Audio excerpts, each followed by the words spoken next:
It sort of occurred to me recently that all of these meetings that I'm going to and all of these trade shows and conferences and events, the topics that we're talking about when bakers and suppliers get together and they're ideating, trying to come up with solutions to specific challenges, the challenges have become reoccurring themes. People are talking about workforce issues, of course. They're talking about how to address climate change, and they're talking about this evolving notion of what health and wellness means. Everybody is dealing with this, and I think it really is something that's special about the baking industry, that we have this ability to come together, to share in those common challenges, to come up with solutions that better the industry.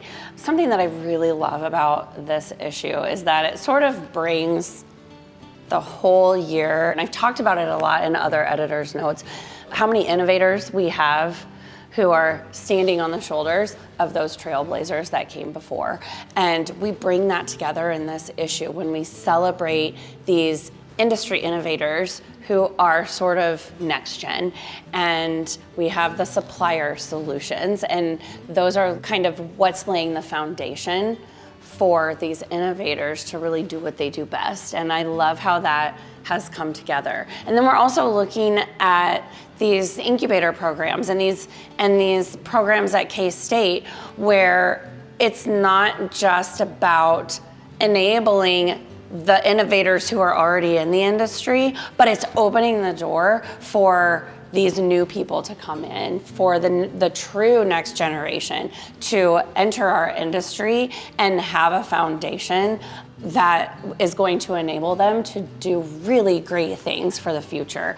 And I was talking to Jorge Zarate and Alan Wright, who are the chair and vice chair of the IBIE committee. We were having a conversation about the next IBIE in 2025. It's gonna have boomers, Gen Xers, millennials, and Gen Z, 4 generations on a trade show floor.